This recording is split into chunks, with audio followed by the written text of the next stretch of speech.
Sir ভালো আছি sir. জি ভালো আছেন স্যার? আলহামদুলিল্লাহ ভালো আছি। আপনি ভালো শোনা আছেন? যায় আমার কথা ভালো না? আছি। শোনা যায় আমার কথা তাহলে? জি স্যার। জি স্যার। নূর করিম ভাই, জি স্যার। কোন ব্যাংকে আছেন? ন্যাশনাল ব্যাংকে। ন্যাশনাল ব্যাংকে, হ্যাঁ, কথা হয়েছিল আগের দিন। আর কালকে নাসির কথা ভাই ছিল, জি। কোথায় আছেন জানো? নাসির ভাই কি ন্যাশনাল ব্যাংকে? নাসির ভাই,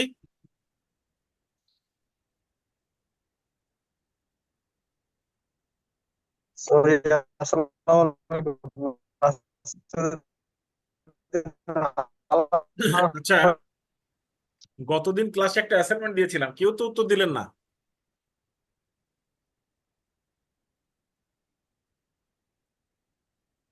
গতদিন ক্লাসে যে অ্যাসাইনমেন্টটা দিলাম, আর ক্লাসে যে বলে দিলাম যে এর উত্তর এইভাবে হবে, ওই অ্যাসাইনমেন্টের উত্তর তো একজনও লেখেন নাই, গ্রুপে তো কেউ দেন নাই।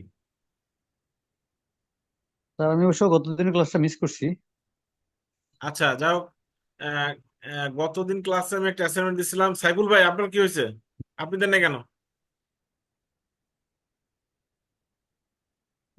হ্যালো। হ্যাঁ। সাইফুল ভাই, কি হয়েছে? আপনি দেন না কেন অ্যাসাইনমেন্ট, assignment? ব্যস্ততাটা তো একটু বেশি। অ্যাসাইনমেন্ট আসলে ম্যানেজ করা মুশকিল। ব্যাপারটা বুঝছি অ্যাসাইনমেন্ট ভালোই। যদি জমা না দেন তাহলে আমি বুঝবো কি করে যে আপনারা অঙ্ক বুঝবেন কিনা বা বুঝছেন কিনা? আচ্ছা আচ্ছা, ঠিক আছে। অ্যাসাইনমেন্টটা নেক্সট ক্লাসে ইনশাল্লাহ ইয়ে করে দেবো। নেক্সট ক্লাসে না, নেক্সট ক্লাসের আগে। নেক্সট ক্লাসের নেক্সট আগে। ক্লাসের আগে সবাই জমা দিবেন, সবাই, প্রত্যেকে যারা যারা ক্লাস অ্যাটেন্ড করছেন। সবাই, কোনো সমস্যা না। যদি মনে জি করেন যে স্যার। আপনি বুঝতে জি পারতেছেন স্যার। না, তাহলে আমাকে ফোন জি দিবেন। স্যার। আমাকে ফোন দিয়ে শুনে নিবেন যে স্যার, এই শের এটার আসল উত্তরটা কি হবে। হুম। আমি অ্যাসাইনমেন্ট লিখতে বসছিলাম, আমি পারতেছি না স্যার, তাহলে কিভাবে, এটা উত্তরটা কি হবে? ঠিক আছে। আর আমার আমার নাম্বার আছে আপনাদের কাছে?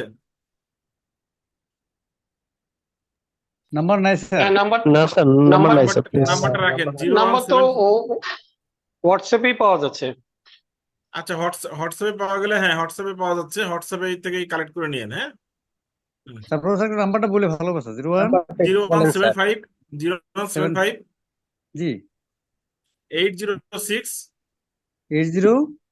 6 806 9393। 9393। হুম। Thank you sir. 0175 806 9393। Thank you sir. ঠিক আছে, আমি আজকে ক্লাস শুরু করছি, হ্যাঁ। স্যার, তো আজকে আমাদের অ্যাসাইনমেন্ট স্যার অ্যাসাইনমেন্ট তৈরি করছিলাম, ওটা কিভাবে দেব? অ্যাসাইনমেন্টের ছবি তুলে জাস্ট গ্রুপে দিয়ে দিবেন। সাবজেক্ট ওয়াইজ গ্রুপ করা আছে হোয়াটসঅ্যাপে। Okay sir. Subject wise group করা আছে হোয়াটসঅ্যাপে। মিজান ভাই করে রাখছে, দেখেন। হুম। সাবজেক্ট ওয়াইজ গ্রুপ করা আছে, ওই গ্রুপে ছবি তুলে দিয়ে দিবেন। হুম। ঠিক হয়েছে কি হয় নাই, আমি গ্রুপে অ্যান্সার দিব। আর না দিলে ক্লাস শুরুর আগে 5 মিনিট বলে নিব কার কোথায় ভুল আছে। আচ্ছা, তো আজকে ক্লাসটা শুরু করি। আজকে আমাদের যে সেকেন্ড চ্যাপ্টার আছে মানি অ্যান্ড মনিটারি ক্লাস সিস্টেমের, সেটা হচ্ছে constitution of monetary system, central bank and commercial ব্যাংকের কিছু বিষয় আছে, আর creation of money by commercial bank, কিভাবে কমার্শিয়াল ব্যাংক তার অর্থ তৈরি করে। তো মনিটারি সিস্টেমের যদি সংজ্ঞা যদি আমরা পড়তে যাই, তো মনিটারি সিস্টেমটা আসলে জিনিসটা কি। আমাদের দেশে বেসিক্যালি দুইটা সিস্টেম আছে, একটা ফিনান্সিয়াল সিস্টেম, একটা মনিটারি সিস্টেম। ফিনান্সিয়াল সিস্টেমটা হচ্ছে সাধারণত ফাইন্যান্স মিনিস্ট্রি তৈরি করে। আর মনিটারি সিস্টেমটা তৈরি হচ্ছে বাংলাদেশ ব্যাংকের মাধ্যমে, যেটা মনিটারি পলিসি হয়। মনিটারি পলিসি যেটা, আর ওটা হচ্ছে যেটা ফিসকাল সিস্টেম, সেটা হচ্ছে ফাইন্যান্স মিনিস্ট্রির মাধ্যমে হয়। বেসিক্যালি মনিটারি সিস্টেম থেকে ফিসকাল সিস্টেমটা তৈরি হয় আর কি। তো আদার যত পলিসি আছে আমাদের, trade policy, export policy, import policy, all other policy are related by, all are policy accumulated by this two system, monetary system and financial system. তো মনিটারি সিস্টেমের বেসিক যদি সংজ্ঞা কখনো আসে, যে ডিফাইন মনিটারি সিস্টেম, তো মনিটারি সিস্টেমের সংজ্ঞা শুধুমাত্র আমরা একটা লাইন লিখবো, একটা লাইন। সেটা কি লাইন? এই প্রথম লাইনটা,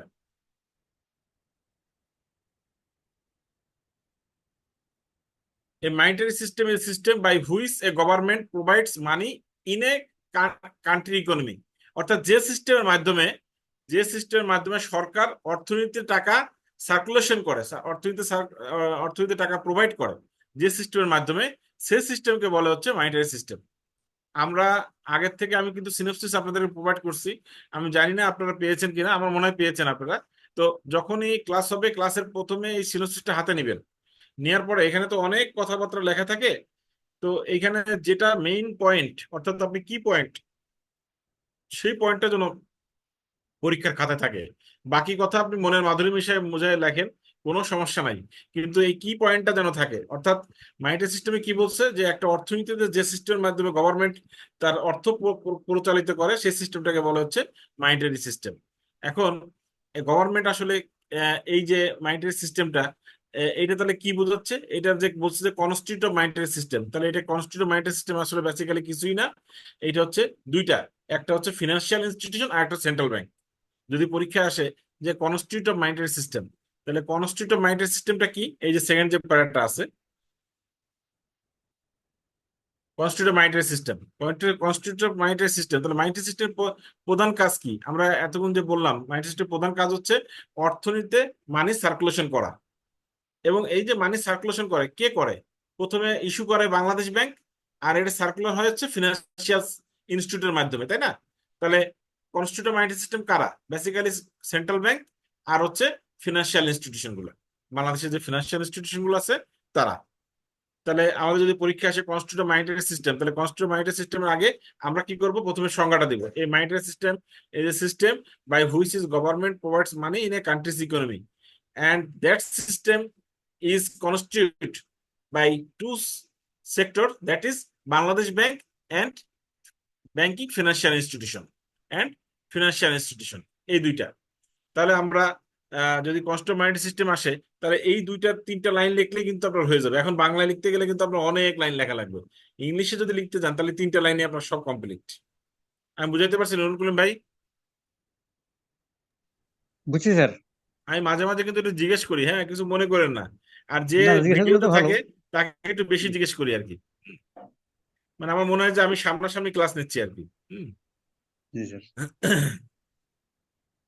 তো এই জিনিসটা কি বুঝতে কোনো অসুবিধা আছে, এই যে মানিটারি সিস্টেম বা কনস্টিটিউট মানিটারি সিস্টেম নিয়ে? না, স্যার একটা প্রশ্ন, বুঝে গেছি। মনিটারি পলিসি বা মনিটারি সিস্টেম আর্থিক খাত এবং ফিসকাল সম্ভবত রাজস্ব খাত। রাজস্ব খাত, হ্যাঁ। আচ্ছা আচ্ছা, বুঝতে পারছি। মানিটারি সিস্টেমটা হচ্ছে মানিটারি পলিসি দ্বারা পরিচালিত, মানিটারি পলিসি যে সিস্টেমের মাধ্যমে হয়। আর ফিনান্সিয়াল সিস্টেম হচ্ছে ফিনান্সিয়াল ফিসকাল পলিসি যে সিস্টেমের মাধ্যমে হয়। সাইফুল বুঝতে পারছেন?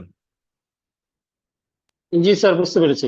আচ্ছা, তো এই মানিটারি পলিসি যদি ধরেন পরীক্ষা আসে যে what is the monetary policy, তাহলে মানিটারি পলিসিতে কি লিখবেন সাইফুল? A পড়াবো আপনাদের। monetary system is a system by which government provides money in the country's economy. একটু ব্রডারলি যদি এটা মানিটারি সিস্টেম না, সে মানিটারি পলিসি আসে, monetary policy run the monetary system. Monetary policy run by monetary system, আচ্ছা, Run monetary by. policy run by. Run by monetary system. এখন monetary, তাহলে monetary সিস্টেমের কথাটা, সংজ্ঞাটা লিখবেন, আর লিখে ওই লাইনটা লিখে দিবেন। কিন্তু মানিটারি পলিসির একটা সংজ্ঞা আছে, সেটা হচ্ছে মানিটারি পলিসি হচ্ছে basically money supply and interest rate, the policy which is constituted by money supply and interest rate, that is define as monetary policy. এগুলো আমি পড়াবো আপনাদের, monetary policy, fiscal policy details পড়াবো। তো এগুলা এখন দরকার নাই, মাইন্ডের সিস্টেমটা যেহেতু পড়তেছে এটাই মোটামুটি শেখেন। ওইটা আরেকটু ভিতরে যাবে, মনে করেন যে আমরা যখন প্রথমে একটা গাছ লাগাই, গাছ তো প্রথমে একটা কাণ্ড দিয়ে হয়, তাই না? পরবর্তীতে কি, এটা হচ্ছে মেইন যে গাছটা, সেটা হচ্ছে মাইন্ডারি সিস্টেম। এরপর বিভিন্ন কাণ্ড, শাখা পোশাখা বেরোবে, এগুলো মাইন্ডারি পলিসি বেরোবে, এখান থেকে মানি সাপ্লাই বেরোবে, এখান থেকে ইন্টারেস্ট রেট বেরোবে, এরকম ইনফ্লেশন বেরোবে। সেটা প্রথমটা হচ্ছে মাইন্ডারি সিস্টেম, এরপর এখান থেকে বিভিন্ন রকম জিনিস বেরোবে আর কি। আমি বুঝাইতে পারছি সাইফুল ভাই? জি, ক্লিয়ার। আচ্ছা, এরপরে এখান থেকে কিন্তু ঘুরে পেঁচায় প্রশ্ন আসতে পারে আপনাদের পরীক্ষায়, যাই আসুক উত্তর ওই 3 লাইন। মানে বুঝতে মাইন্ডের পারছি। সিস্টেম নিয়ে প্রশ্ন ঘুরায় পেঁচায় যাই আসুক না কেন, উত্তর ওই 3 লাইন। আচ্ছা,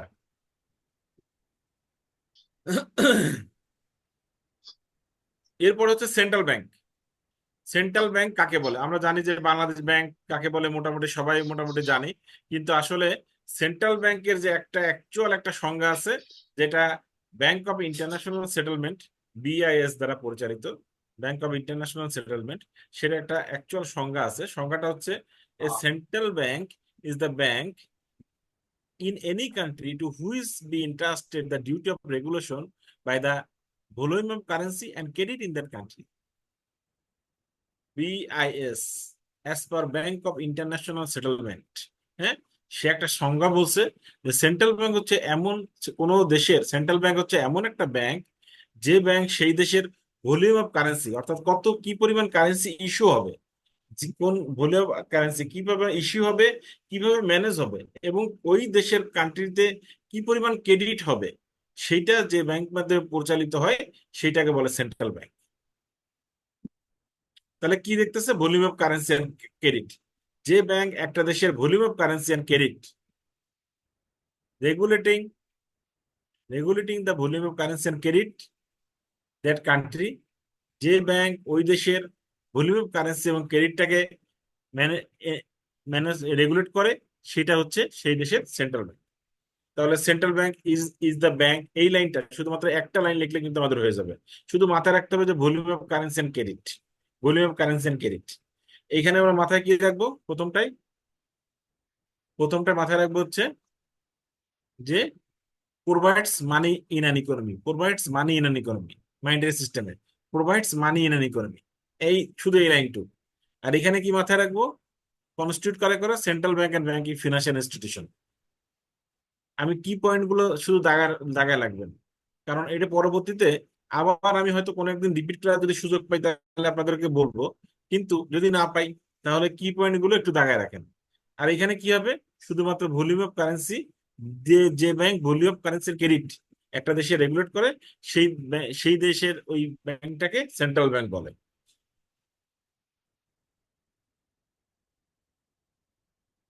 আমি বোঝাতে সক্ষম হয়েছি? জি স্যার। Clear. করিম ভাই? জি স্যার, বুঝছি ঠিক স্যার। আছে। এইখানে অনেক ফাউ পেঁচাল আছে, ফাউ পেঁচাল বলছেন তো, মানে অনেক কথাবার্তা আছে, সেইগুলো আপনারা নিজের মতো করে পড়ে নিয়েন। কিন্তু যেটা এক্সাক্ট পয়েন্ট, সেই কি পয়েন্ট গুলো আমি আপনাদের বলতে, যেটা পরীক্ষায় লিখলে পরে সারা খাতা দেখলে বুঝতে পারে যে হ্যাঁ ছেলেটা বুঝতে পারছে, ঠিক আছে, সেটা আমি আপনাদের সাথে ডিসকাস করতেছি। আচ্ছা, এবার পরীক্ষা আসতে পারে যে objective of Bangladesh bank or central bank. Nurul Karim ভাই কি আমার ওই শীটটা প্রিন্ট দিয়ে নিছেন বোধ হয়, না? এটা প্রিন্ট দিচ্ছি আজকে। Good, very good. মানে আপনার এই দেখে আমি বুঝতে পারতেছি যে আপনি প্রিন্ট দিচ্ছেন, এবং যেখানে যেখানে বলতেছি ভাই সেখানে সেখানে একটু দাগায় রাখবেন। তাহলে আপনার পরবর্তীতে যখন পড়তে যাবেন শুধু একবার তাকালেই হয়ে যাবে, মনে হবে কি যে স্যার তো ঠিক অল্প একটু পড়াইছে। হ্যাঁ, আর এইগুলো পরবর্তী এক গাদা কাগজ যে দেখবে, যে মনে করেন যে ক্লাস করতেছে না, সে করবে কি ওই 9টা ক্লাসের শিট নিয়ে একসাথে বসবে পরীক্ষার 10 দিন আগে বা 7 দিন আগে বা পরীক্ষার 2 দিন আগে। তার কাছে মনে হবে যে আরে এত ইংলিশ কি করে পড়বো, এতে তো কোনো কাজে, মানে কি করে পড়াইছে কি পড়াইছে। কিন্তু আপনি দেখবেন যে আপনার কাছে ওই 4 ঘন্টা সময় পেলে এনা। যা হোক, এরপরে অবজেক্টিভ অফ বাংলাদেশ ব্যাংক পরীক্ষা অনেক সময় আসে। বাংলাদেশ ব্যাংকের আসলে উদ্দেশ্যটা কি? বাংলাদেশ ব্যাংক বা সেন্ট্রাল ব্যাংক বা বাংলাদেশ ব্যাংকের উদ্দেশ্য কি? এইখান থেকে অনেকগুলো পয়েন্ট আছে। একদম প্রথম যে 4টা পয়েন্ট আছে, একদম প্রথম যে 4টা পয়েন্ট আছে, 1 2 3 4 দিয়ে প্রথম 4টা পয়েন্ট মাস্ট বি। হ্যাঁ, তো কি আছে? টু রেগুলেট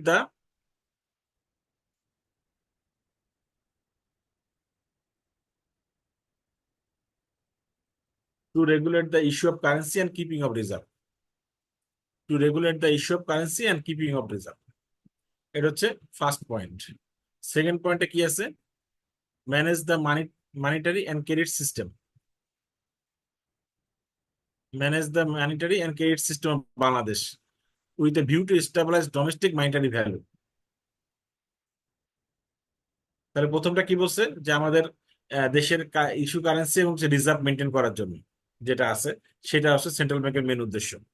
এবার বলছে manage the monetary credit system, যেটা একটু আগে আমরা ওই যে সেন্ট্রাল ব্যাংকের সংজ্ঞার ক্ষেত্রে বিআইএস যে সংজ্ঞাটা দিচ্ছে সেই ক্ষেত্রে আমরা দেখলাম। এরপরে বলছে আমাদের টাকার ভ্যালুটা অন্য অন্য দেশের সাথে কিভাবে আপ ডাউন করবে, two preserve the par value of Bangladeshi currency টাকা, অর্থাৎ $1 সমান কত টাকা হবে, 1 পাউন্ড সমান কত টাকা হবে, সেটাকে মেনটেন করা বাংলাদেশ ব্যাংকের একটা কাজ।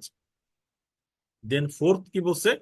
to promote and maintain a high level of production employment in Bangladesh. তাহলে তো এটা তো স্বাভাবিক বিষয়, একটা সেন্ট্রাল ব্যাংকের একটা মেইন উদ্দেশ্য থাকবে সেই দেশের প্রোডাকশন লেভেলটাকে হাই রাখা, এমপ্লয়মেন্টটাকে হাই রাখা, এটা তো মেইন উদ্দেশ্য থাকবে। এই যে 4টা পয়েন্ট বললাম, এই 4টা পয়েন্ট মানে মাস্ট, এই 4টা পয়েন্ট মাস্ট। এরপরে বাকিগুলা আপনি আপনার মতো করে লিখবেন। এই প্রথম যে 2টা পয়েন্ট আছে, মনে করেন কিছু মনে নাই পরীক্ষায়, কিন্তু প্রথম 2টা যেন থাকে, প্রথম 2টার পাশে ভেরি ভেরি ইম্পর্টেন্ট দিয়ে রাখেন, প্রথম 2টার পাশে, একদম প্রথম 2টার পাশে ভেরি ভেরি ইম্পর্টেন্ট দিয়ে রাখেন, যে ওই 2টার জন্য থাকেই। এখন আসেন পরবর্তীতে function and relative importance of central bank. যদি পরীক্ষায় আসে যে সেন্ট্রাল ব্যাংকের কার্য কি, কার্যপ্রণালী কি বা এর গুরুত্ব কি, সেন্ট্রাল ব্যাংকের কার্যপ্রণালী বা এর গুরুত্ব কি, তাহলে এখানে তো অনেক রকম পয়েন্ট আছে, হয়তো দেখে ভয় লাগতে পারে, ভয় পাওয়ার কিছু নাই। এখান থেকে 1 নম্বর পয়েন্টটা একদম formulating and implementing monetary policy and credit policy, formulating and implementing monetary and credit policy. 2 নম্বরে managing currency issue and regulating payment system. 3 নম্বরে managing foreign exchange reserve and regulating the foreign exchange market. এরপরে 5 নম্বর setting the official interest rate. Setting the official interest rate. Controlling the nation's inter-money supply.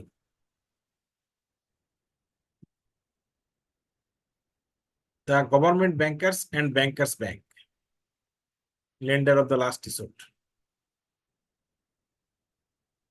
তাহলে আমি কি বললাম? 1 2 3 5 6 7, 1 2 3 5 6 7, এই 6টা point. এরপরে ধরেন আপনার আরো লিখতে ইচ্ছা করতেছে, ঠিক আছে, তাহলে ওই অবজেক্টিভে পড়ে এসেছিলাম না 4টা পয়েন্ট, ওই অবজেক্টিভে 4টা পয়েন্টের নিচে রেখে দেবেন। আমি বুঝাতে পারছি নুরুল করিম ভাই? স্যার অবজেক্টিভের কোনগুলো স্যার? প্রথম ওই যে ক্লাসের ওগুলো অবজেক্টিভ 4টা পয়েন্ট পড়ে আসলাম না, এই যে উপর দিকে, আচ্ছা আচ্ছা, জি জি জি, ওই 4টা ওই পয়েন্ট সেটটা নিচে লিখে লিখে দিব। দেবেন। হ্যাঁ, রাইট, ঠিক আছে। বুঝছি। আর এইগুলা কিছু লেখার দরকার নেই। আপনি তাহলে এখানে স্যার, এখানে এখানে কোন বুঝছি কোন স্যার। পয়েন্ট গুলো বললাম?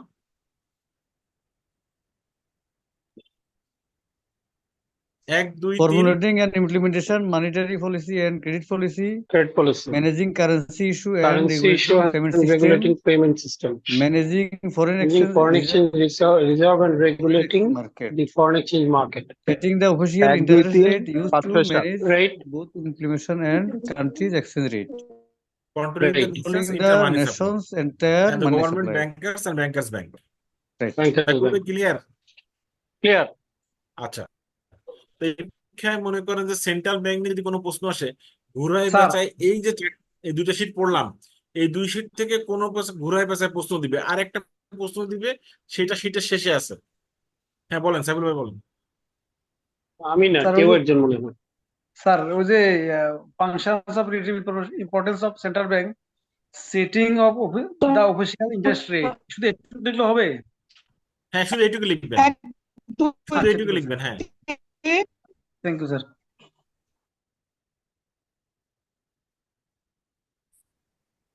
ঠিক আছে। আমি কি পরের পেজে যাবো না কেউ কোনো কোশ্চেন আছে? আর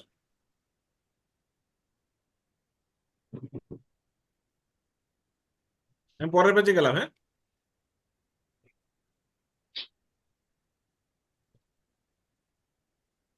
এরপরে বলছে আমরা তো এতক্ষণ ধরে সেন্ট্রাল ব্যাংক নিয়ে কথাবার্তা বললাম, এখন হচ্ছে হচ্ছে কমার্শিয়াল ব্যাংক। আমরা যে ব্যাংকে চাকরি করি বেসিক্যালি, আমরা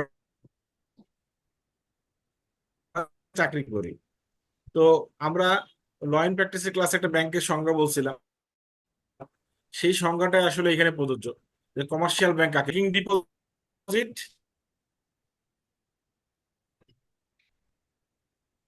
কমার্শিয়াল ব্যাংকের যদি সংজ্ঞা পড়তে হয়, যে bank basically commercial bank is a financial institution that provide service such as accepting deposit, giving loan, and investment product with a view to earning profit. Actually, or main কাজ হচ্ছে taking deposit, giving loan with a view to earning profit. তাহলে আমরা যদি সহজ করে পড়ার চেষ্টা করি। কমার্শিয়াল ব্যাংকে যে financial institution that provide service such as accepting deposit, giving business loan with a view to earning profit. With a view to earning profit. Clear? নুন করিম ভাই কোনো সমস্যা? না স্যার, বুঝতে পারছি। এইবার কমার্শিয়াল ব্যাংকের বিভিন্ন বৈশিষ্ট্য আসতে পারে, অনেক সময় বৈশিষ্ট্য আসতে পারে যে কমার্শিয়াল ব্যাংকের ক্যারেক্টারিস্টিক্স গুলো বলেন বা কমার্শিয়াল ব্যাংকের ফাংশন গুলো বলেন, এরকম বিভিন্ন জিনিস আসতে পারে। হ্যাঁ, যদি কোনো কারণে এসে থাকে তাহলে কমার্শিয়াল ব্যাংকের ক্যারেক্টারিস্টিক্স বা ভিউ যদি এরকম কিছু এসে থাকে তাহলে একটু লিখতে হবে। কি লিখতে হবে? যে কমার্শিয়াল ব্যাংক ক্যারেক্টারিস্টিক্স যদি লেখেন, এখানে কিন্তু অলরেডি আমরা 3টা ক্যারেক্টারিস্টিক্স পেয়ে গেছি। কি পেয়ে গেছি? accepting deposit, Accepting deposits, giving business loans, and with a giving view business loan, to earning R profit. হচ্ছে আর আর্নিং প্রফিট। 3টা View বৈশিষ্ট্য of কিন্তু earning এখানে profit, আছে। এই তিনটা বৈশিষ্ট্য। 3টা বৈশিষ্ট্য কিন্তু এখানে অলরেডি আছে, তাই না? বাকি জি। বৈশিষ্ট্যগুলো দেখি, আমরা একটু দেখি যে এখানে বইয়ের ভাষায় কি বলছে, যে ইন্টারমিডিয়েট বা বাইন্ডারি বিজনেস, অর্থাৎ যে বিজনেসটা আছে সেটার মধ্যে মধ্যস্বত্বভোগী কাজ করে। যেমন কি করে? আমাদের ফরেন এক্সচেঞ্জ বিজনেস, এক্সপোর্ট ইম্পোর্টের বিজনেসের ক্ষেত্রে, ডিলিং অফ ফরেন এক্সচেঞ্জ বিজনেসের ক্ষেত্রে গুরুত্বপূর্ণ একটা পালন করে। এরপরে আমাদের পরেরটা দেখেন, একসেপ্ট অফ ডিপোজিট। আমি আগে যেটা বললাম, একসেপ্ট অফ ডিপোজিট কি? With a low interest rate, আর ইনভেস্ট করে কি? হাই ইন্টারেস্ট রেটে। কারণ কি? ওর বেসিক উদ্দেশ্য হচ্ছে আর্নিং প্রফিট। আর কি বলছে? রিপেবল অন ডিমান্ড, অর্থাৎ কাস্টমার চাইবা মাত্র টাকাটা যেন দিতে পারে। রিপেবল অন ডিমান্ড, উইথড্রবল বাই চেক। তাহলে এই হচ্ছে কমার্শিয়াল ব্যাংকের 5টা বৈশিষ্ট্য। আমরা 3টা বৈশিষ্ট্য কিন্তু সংজ্ঞায় পেয়ে গেছি। তাহলে বাকি 2টা বৈশিষ্ট্য থাকলে, একটা হচ্ছে রিপেবল অন ডিমান্ড, আর একটা হচ্ছে withdrawable by cheque. Saiful clear? Clear? Saiful, জি ক্লিয়ার। ওরা কিন্তু অনেক সহজ করে দিচ্ছি, মানে একদম ধরে ধরে ধরে ধরে সহজ করে দিচ্ছি। এরপর যদি না পারা যায় পরীক্ষায়, না না, আর এটা যদি পরের বার বলেন যে ইনশাল্লাহ। শরীর খারাপ হয়েছে, না পরীক্ষা দিতে যায় নাই, এবার কিন্তু আমরা বাড়ি খুঁজে বের করবো যে বাড়ি কই। ঠিক না আছে? স্যার, এবার পারতেই হবে। আচ্ছা, আর গতবার পরীক্ষা খুবই সোজা আসছিল। হুম। এরপর আছে what are the sources of fund of commercial bank and explain the sources and uses of fund of a commercial bank. তো what are the sources of fund of commercial bank, মানে কমার্শিয়াল ব্যাংকের sources of fund গুলো কি কি? আবার আসতে পারে যে explain the sources and uses of fund of commercial bank. হ্যাঁ, সোর্স কি এবং সেই ফান্ডগুলোর ইউজ গুলা কি? হ্যাঁ, তো এটা আসতে পারে পরীক্ষায়। তো কমার্শিয়াল ব্যাংকের মেইন সোর্স হচ্ছে পেইড আপ ক্যাপিটাল। মেইন সোর্সটা কি? Paid up capital. Paid up paid up ক্যাপিটালটা কি? ক্যাপিটাল। আমাকে কি কেউ কিছু বলবেন? হ্যাঁ, পেইড আপ ক্যাপিটালটা কি জিনিস আমাকে কেউ একটু বলবেন দেখি, আপনারা কতটুকু বোঝেন?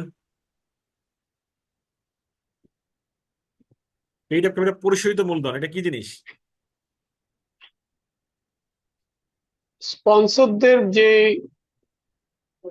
কন্ট্রিবিউশন, ওটাই কি পেইড আপ ক্যাপিটাল? হচ্ছে হচ্ছে, বলেন।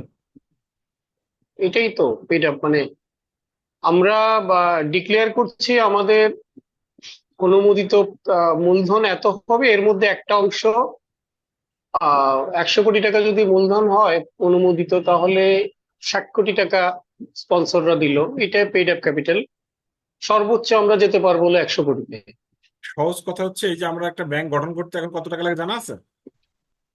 এখন সম্ভবত 400 কোটি নাকি? ব্যাংক গঠন 500। করতে আগে ছিল 400 কোটি, এখন 500 কোটি। তো 500 কোটি, আচ্ছা আচ্ছা। একটা ব্যাংক গঠন করতে যে টাকাটা লাগে, যেটা স্পন্সর বা ডিরেক্টর যে টাকাটা দেয়, যেটা পরিশোধিত মূলধন। হ্যাঁ, তো এইটা হচ্ছে স্পন্সর বা ডিরেক্টর যেটা দেয়। আচ্ছা। পরবর্তীতে ধরেন বাজারে শেয়ার বিক্রি করার পরে, তো শেয়ার হোল্ডাররা যখন চলে আসে, তখন যদি স্টক ডিভিডেন্ড দেয়, যারা শেয়ার কেনে তারাও তো মালিক। জি জি। তো তখন স্টক ডিভিডেন্ড দেওয়ার পরে ওই ওই শেয়ার হোল্ডাররা তখন পেইড আপ ক্যাপিটাল আস্তে আস্তে বাড়তে থাকে। বাড়তে থাকে। তো পেইড আপ ক্যাপিটাল হচ্ছে ইনিশিয়ালি যারা স্পন্সর বা ডিরেক্টররা যে টাকাটা দেয়। তাহলে এটা হচ্ছে মেইন সোর্স। এটা কমার্শিয়াল ব্যাংকের মেইন সোর্সেস অফ ফান্ড হচ্ছে পেইড আপ ক্যাপিটাল, 1 নম্বর। 2 নম্বর হচ্ছে reserve fund. Reserve fund and undistributed profit. Reserve ফান্ডটা কি জিনিস? রিজার্ভ ফান্ড হচ্ছে আমরা যে প্রফিট করি না ভাই, আমরা যে ব্যাংকে জি প্রফিট করি, এই প্রফিটের একটা অংশ তো আমরা শেয়ার হোল্ডারদের দিয়ে দিচ্ছি, মানে আমাদের মালিক পক্ষ এবং শেয়ার হোল্ডার যারা আছে, সবাই তো আমাদের মালিক পক্ষ, শেয়ার হোল্ডার যারা আছে আমাদের মালিক পক্ষ কিন্তু আলাদা কোনো টাকা আমাদের ব্যাংক থেকে নেয় না। হ্যাঁ, এরা ওই যদি ডিভিডেন্ড যা ঘোষণা করি, ওনরাও যা পায়, আপনি বাজার থেকে শেয়ার কিনলে আপনিও যা পাবেন সেও তাই পাবে। যদি যে ডিভিডেন্ডটা ঘোষণা করা হয় শেয়ারের এগেনস্টে, ওনার যা শেয়ার আছে উনি সেই পরিমাণ টাকা পাবে ওই ডিভিডেন্ডের এগেনস্টে, এবং আপনি বাজার থেকে যা শেয়ার কেনেন সেই একই পার্সেন্টেজ অনুসারে ডিভিডেন্ড পাবেন। মানে ওনার জন্য কিন্তু আলাদা কোনো বেনিফিট নেই। ওনার জন্য আলাদা বেনিফিট হচ্ছে গুডউইল, সুনাম, যে উনি ওই ব্যাংকের ডিরেক্টর। এটা হচ্ছে ওনার মেইন গুডউইল আর কি। কিন্তু ডিভিডেন্ড মানে লভ্যাংশ পাওয়ার ক্ষেত্রে সবাই সমান, আর যার যত শেয়ার আছে সে অনুপাত অনুসারে সে বেনিফিটটা হবে। হুম, তো paid up share up paid up share capital হচ্ছে তাহলে আমাদের ওই স্পন্সর বা ডিরেক্টরদের বা আস্তে আস্তে যেটা বাড়তে থাকে সেটা হচ্ছে শেয়ার মার্কেটে যারা শেয়ার কেনে তাদের মাধ্যমে এটা বাড়তে থাকে। এবার রিজার্ভ ফান্ডটা হচ্ছে আমরা যে প্রফিটটা করতেছি সেই প্রফিট থেকে একটা অংশ তো ডিভিডেন্ড আকারে দিয়ে দিচ্ছি, রিটেন আর আর্নিংস এটা 20%, প্রফিটের 20% আমরা রিজার্ভ আকারে রাখি, প্রফিটের 20%। হম, প্রফিটের 20% আমরা রিজার্ভ ফান্ড হিসেবে ধরে রাখি। ডিউ টু ডিউ টু এই কারণে যদি পরবর্তীতে যদি কোনো শক আসে ব্যাংকের ক্ষেত্রে, কোনো শক আসে বা কোনো ধরনের ব্যাংকের সাউন্ডনেস এর ক্ষেত্রে কোনো প্রবলেম আসে, গ্রোথের ক্ষেত্রে কোনো প্রবলেম আসে, স্টেবিলিটির ক্ষেত্রে কোনো প্রবলেম আসে, তাহলে সেই প্রবলেমগুলোর ক্ষেত্রে যে ব্যাংক কুশন নিতে পারে, যে ব্যাংক ঠেকা রাখতে পারে তার সেই প্রবলেমগুলো, সেই জন্য সে রিজার্ভ ফান্ডে 20% করে প্রতি বছর রেখে দেয় তার প্রফিটের থেকে। আর আনডিস্ট্রিবিউট প্রফিট কোনটা, যেটা হচ্ছে রিটেন আর্নিংস, একটা হচ্ছে রিটেন আর্নিংস। হ্যাঁ, ধরে রাখে কিছু, যে জিনিসটা আমি প্রফিট মানে প্রফিট আছে কিন্তু আমি ধরে রাখছি, আমি পুরোটা ডিস্ট্রিবিউট করি নাই। হ্যাঁ, সেটাকে হচ্ছে আনডিস্ট্রিবিউট বলে, রিটেন আর্নিংস বলে। রিটেন আর্নিংস এর নাম শুনছেন সাইফুল? জি জি আমার আচ্ছা, জানা আছে রিটেন আর্নিংস। এখন বলেন কি আমি কি রিটেনের সংজ্ঞা বলেন, কি জানা আছে বলেন। ওই যে যেটা বললেন আচ্ছা আচ্ছা, ঠিক আছে। আনডিস্ট্রিবিউটেড যেটা। এই যে আমরা যে সোর্সেস অফ ফান্ড যে দুইটা, এই দুইটা নিয়ে করে কনফিউশন, একটা হচ্ছে paid up capital reserve fund, then আসেন হচ্ছে deposit from the public in various account. আমরা ডিপোজিটর থেকে ডিপোজিট গুলো কালেক্ট করি, 3 নম্বরটা হচ্ছে সেটা। সেটা বিভিন্ন ওয়েতে হইতে পারে, current deposit, savings deposit, fixed deposit, হ্যাঁ, আদার যত ডিপোজিট আছে সব ডিপোজিট গুলা। তাহলে তিনটা সোর্সের, প্রথম সোর্সে পেইড আপ ক্যাপিটাল, 2 নম্বর রিজার্ভ ফান্ড, 3 নম্বর হচ্ছে আমাদের deposit from public. Deposit, deposit কয় প্রকার বলেন তো, ব্যাংকাররা বলেন ডিপোজিট কারেন্ট কয় প্রকার? Current savings, time. তোমার মাথা সাইফুল, জি, এই উল্টা ডিপোজিট পাল্টা বললে হবে না কিন্তু। না কোনটা পারলে কোনটা? বলতে হবে স্যার বলেন, না পারলে উল্টা পাল্টা বলে অন্যের ভুল লেখায়ও না, ঠিক আছে? জি জি প্লিজ। এখন ডিপোজিট হচ্ছে বেসিক্যালি 2 প্রকার, একটা হচ্ছে ডিমান্ড ডিপোজিট, একটা টাইম ডিপোজিট। ও আচ্ছা আচ্ছা আচ্ছা, সরি সরি সরি, হ্যাঁ ঠিকই আগের ঠিকই ক্লাসেও বলছেন। বলছিলাম, আগে যখন গত বছর ক্লাস নিতাম তখনও বলছিলাম। Time deposit, demand demand deposit দুই ডিপোজিট ঠিকই। প্রকার, একটা ডিমান্ড ডিপোজিট, একটা হচ্ছে টাইম ডিপোজিট। ডিমান্ড ডিপোজিট হচ্ছে যে ডিপোজিটটা চাইবা মাত্র আমরা দিতে বাধ্য থাকি, সেই ডিপোজিটটাকে বলা হচ্ছে ডিমান্ড ডিপোজিট। ডিমান্ড ডিপোজিটে কোন কোনগুলো ডিমান্ড ডিপোজিট, বাংলাদেশ ব্যাংকের একটা সার্কুলার আছে, সেই সার্কুলারে বলা আছে কারেন্ট ডিপোজিট। কারেন্ট ডিপোজিট সেভিংসে 9%, সেভিংস ডিপোজিটে 9%, plus foreign currency deposit, plus bills payable মানে pay order, MT, DD, DT এগুলা। তাহলে কি কি বললাম? কারেন্ট ডিপোজিট, এগুলা অনেক সময় এমসিকিউ তে আসে, যারা পরীক্ষা দেবেন তাদের এমসিকিউ তে কারেন্ট আসবে যে demand deposit, current current account 9% of savings deposit, withdrawal on site paid আর foreign DD, currency deposit, foreign currency deposit. আর হচ্ছে বিলস পেয়েবল। বেশ। বিলস পেয়েবল মানে pay order, DD, DT, MT এগুলো আর কি।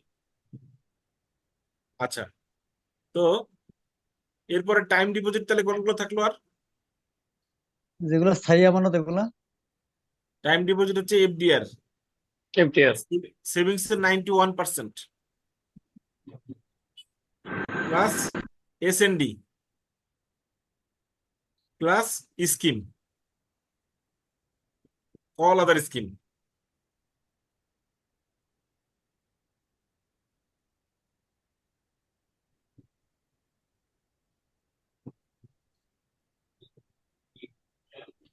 তাহলে ওই আমাদের যে স্যার, এই এসএনডি সাইফুল, জি। ভাই আপনার একটু বেশি আদর করি তো এই জন্য আপনার একটু রাগারাগি করি মাঝে মধ্যে। হ্যাঁ। না, ওকে, ঠিক আছে, শোনেন, ঠিক আছে। ওই যে আমরা ওই যে এসএনডি কে কেন টাইম ডিপোজিট বললাম, পরীক্ষা আসতে পারে why SND is define as time deposit. SND তো কাস্টমার আসলে আমরা টাকা দিয়ে দিই, ওরে আমরা টাইম ডিপোজিটে ফেলালাম কেন? নোটিশ দেওয়া লাগে স্যার আপনাদের নোটিশ এই দিতে কারণে। হবে স্যার, নোটিশ ছাড়া একটা তো সময় উত্তোলন হবে না। মেনটেন করতে হয়, ইয়ে করতে 7 হলে, days। টাকাটা উইথড্র করতে হলে একটা সার্টেন টাইম মেনটেন করতে হয়, যদিও এগুলোর এখনো ইয়ে নাই আর। না না, এই যে ব্যাংকিং লতে বলা আছে যে এসএনডি তে যদি টাকা নিতে হয় তাহলে 7 দিনের নোটিশ দেওয়া লাগবে, ব্যাংকিং লতে 7 বলা দিনের আছে। নোটিশ দিতে হয়। হ্যাঁ, ব্যাংকিং লতে বলা আছে। আর Notice। প্র্যাকটিসে বলছে যে ভাই এসএনডি তো বড় বড় কাস্টমার, এদের টাকা যদি না দিই তাহলে তারা টাকাই রাখবে না ব্যাংকে। হ্যাঁ, ওইটাই এই তো জন্য বললাম, মানে এই জন্য বলে banking law and practice. Practice. Hmm. তো জি, লতে জি। আছে 7 দিনের নোটিশ, আর প্র্যাকটিসে আছে আমার আসলে পরে টাকা দিয়ে দিতে হবে সঙ্গে সঙ্গে। ব্যাক ডেট দিয়ে এই জন্য বলে notice banking law Back- and practice. ঠিক আছে। ঠিক আছে। তো এই জন্য এসএনডি কে বলা হচ্ছে টাইম ডিপোজিট। ক্লিয়ার? জি, জি। তাহলে আমরা যে কয়টা সোর্সেস অফ ফান্ড কি কি পাইলাম? সোর্সেস অফ ফান্ড পাইলাম, তাহলে আমরা পেইড আপ ক্যাপিটাল, তারপরে ক্যাপিটাল, পেলাম reserve fund, Reserve fund, reserve fund, public, deposit আরেকটা ফ্রম হচ্ছে পাবলিক, একটা borrowing from borrowing Bangladesh from bank. Bangladesh bank. Bangladesh bank. borrowing from Bangladesh bank. আমরা যদি কোনোভাবে টাকা আমাদের যদি শর্ট হয়, তখন আমরা বাংলাদেশ ব্যাংকে যখন টাকা ধার করে নিয়ে আসি, তখন সেটাও একটা আমাদের সোর্সেস অফ ফান্ড। এটা কিসের মাধ্যমে নিয়ে আসি আমরা? বিভিন্ন বন্ডের মাধ্যমে। হুম। বন্ড, তারপরে লেন্ডার্স এখন যেটা করতেছে ব্যাংকগুলো, গ্যারান্টি দিচ্ছে। এটা বেসিক্যালি ইনস্ট্যান্ট নিয়ে আসে রেপোর মাধ্যমে। রেপো, হ্যাঁ, ইনস্ট্যান্টটা রেপো। ইনস্ট্যান্ট হচ্ছে রেপো, হ্যাঁ, রেপোর মাধ্যমে টাকা নিয়ে আসে। আর এমার্জেন্সি সিচুয়েশনে গ্যারান্টি ইত্যাদি ইত্যাদি, লেন্ডার্স লাস্ট এটা আলাদা, সিজন কিন্তু আমরা ওইটাই ইনস্ট্যান্ট সাপোর্টটা হচ্ছে রেপোর মাধ্যমে নিয়ে আসে। হ্যাঁ, রেপো। জি, জি। ঠিক আছে। তাহলে এটা মোটামুটি এই জিনিসটা কি আর সমস্যা আছে কেউ? না স্যার, নয় নাই। এটা কিন্তু খুব মানে সহজ করে পড়াইছি, কিন্তু পরীক্ষায় খুব আসে কিন্তু এটা। এই জিনিসটা পরীক্ষায় খুব ফ্রিকোয়েন্টলি বেসিস আসে। আচ্ছা, এরপরে এটা আসেন আবার টাইপস অফ সহজ ব্যাংক। করে লিখলে হবে না স্যার। হ্যাঁ, সহজ করে তো পড়াইছেন, সহজ করে লিখলে হয়ে যাবে। সহজ করে লিখলে হবে, এর বাইরে কিছু লেখা লাগবে না। আসলে হয়েছে কি, আমরা পড়ি না, আমরা যারা ব্যাংকার তো একটা হ্যান্ডসাম স্যালারি পাই।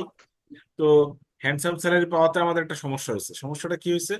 ওই মনে করি যে পড়ার দরকার নাই, হুম, আরে বেতন তো পাই। হ্যাঁ, কিন্তু যখন আমরা থেকে না যাই, আমি দেখছি, দেখেন এখানে মাত্র 17 জন পার্টিসিপেন্ট আছে, তার মধ্যে আমি একজন আর মিজান ভাই একজন, তাহলে পার্টিসিপেন্ট মাত্র 15। 15 জন। আমাদের টোটাল বাংলাদেশে ব্যাংক আছে হচ্ছে 67টা, অথচ আমরা 67 ব্যাংক থেকে 67 জন ক্যান্ডিডেট কিন্তু এখন ক্লাস করতেছি না, মাত্র ক্লাস করতেছি 15। তার মানে আমাদের পড়ার আগ্রহটা কত কম।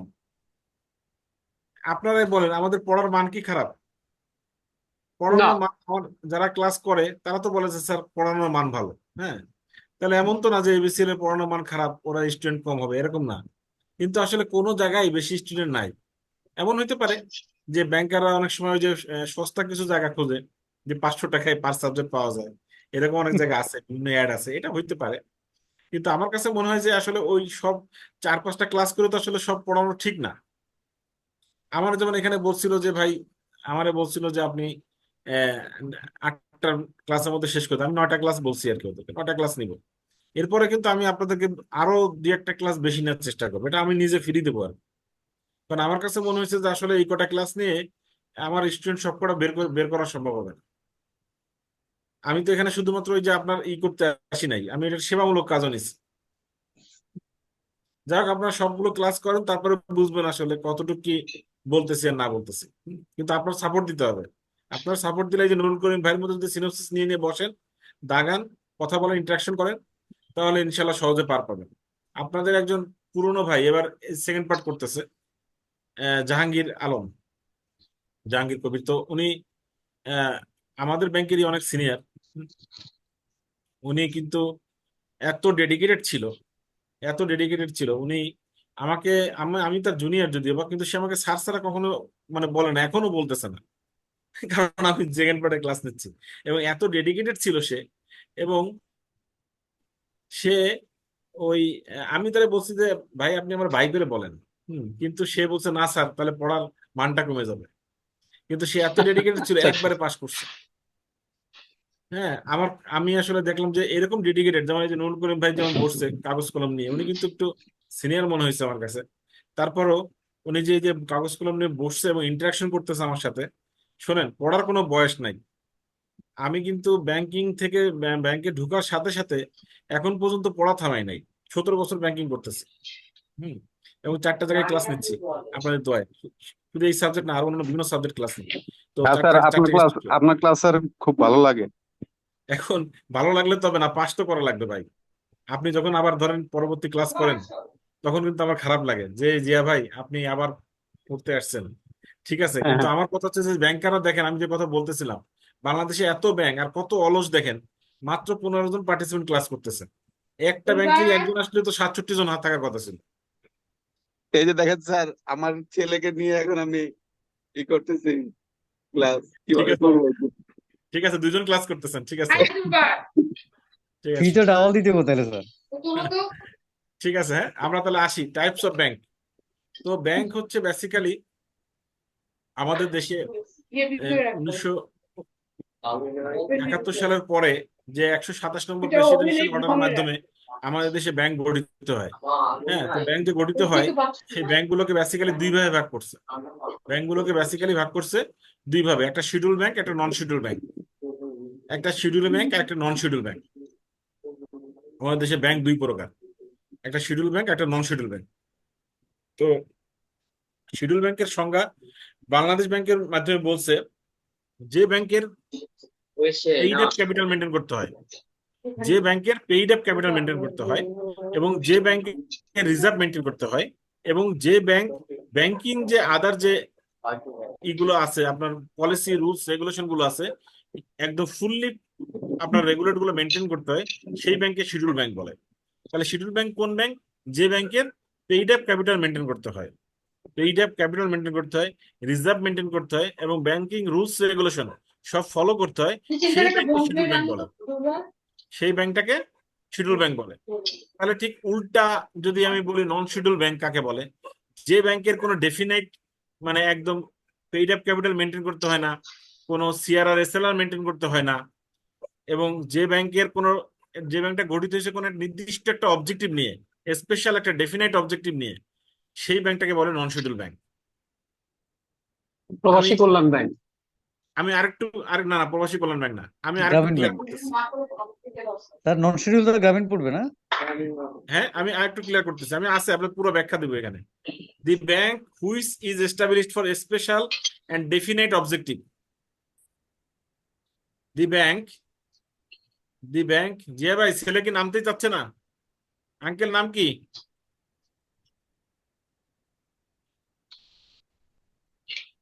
আঙ্কেল নাম কি তোমার? আচ্ছা, the bank which are established for special and definite objective, special and definite objective, that bank define as non schedule bank. এই ব্যাংকের কিছু ক্রাইটেরিয়া যদি বলি, তাহলে আপনার আরো একটু ক্লিয়ার হবে। কি আছে? এই ব্যাংকের কোনো has no statutory binding to maintain statutory liquidity. Statutory liquidity কি? এসএলআর। আমরা সিআরআর গতকাল ক্লাসে বলছিলাম না, সিআর কত পার্সেন্ট? কমার্শিয়াল ব্যাংক এবং ইসলামী ব্যাংকের সিআরআর হচ্ছে 4%। CRR, cash reserve ratio, commercial bank আর ইসলামী ব্যাংক, এই 2টা ব্যাংকের সিআরআর মেনটেন করতে হয় 4%। এসএলআর হচ্ছে কমার্শিয়াল ব্যাংকের জন্য হচ্ছে 13%, ইসলামী ব্যাংকের জন্য হচ্ছে 5.5%। আর আর এডি রেশিও কমার্শিয়াল ব্যাংকের জন্য হচ্ছে 87%, ইসলামী ব্যাংকের জন্য 92%। তো এই এই নন শিডিউল ব্যাংকের কোনো এসএলআর মেনটেন করতে হয় না, কোনো বাইন্ডিংস নাই। Has no binding on capital adequacy in relation to build up asset portfolio. কোনো ক্যাপিটাল এডিকুইসি মেনটেন করতে হয় না। ক্যাপিটাল এডিকুইসি রেশিও কত পার্সেন্ট মেনটেন করতে হয়? অন্যান্য ব্যাংকের, কমার্শিয়াল ব্যাংকের কত পার্সেন্ট মেনটেন করতে হয়?